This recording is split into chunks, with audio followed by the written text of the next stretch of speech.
Hey guys, welcome back to my monthly vlog. A lot has happened over the past few weeks, but the biggest update is that I officially submitted my master thesis. Even I had to pull an all-nighter in the postgrad reading room. I submitted my thesis alongside with my besties, but we didn't have time to celebrate yet because we still had to prepare our talks for the presentation. So after the lunch, we went back to the postgrad reading room. At some point, we decided to take a little break and check out the books upstairs. Academic stress, but make it book shopping. After that, I went back to home and tried to practice my 7-minute presentation. Everything was going surprisingly well until the fire alarm decided to go off at 3 a.m. in the morning. Perfect timing.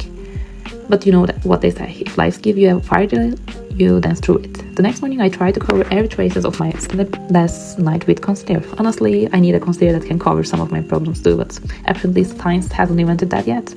After a full session of makeup anxiety and a minor fashion crisis, I finally left the house wearing what I can only describe as my self-lawyer.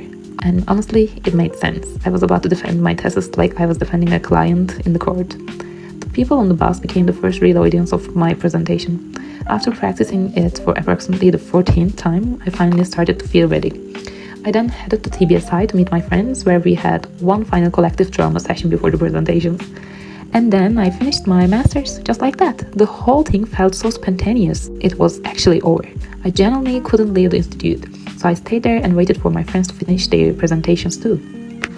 After everyone was done, we went to Anne's house and had the most delicious Malaysian food. It was exactly the comfort meal we needed after all that academic chaos. A couple of days later, I finally visited the long room, and I also celebrated my birthday with some of my favorite people.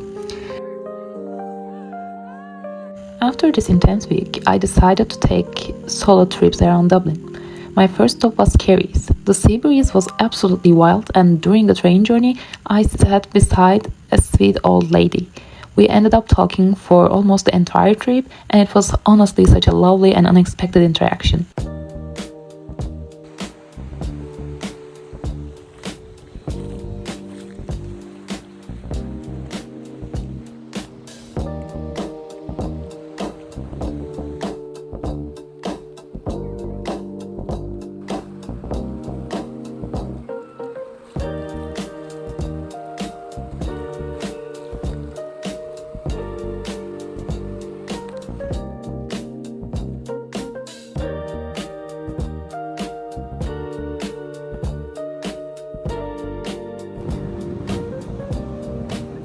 On my way back to home, I also stopped in Malahide.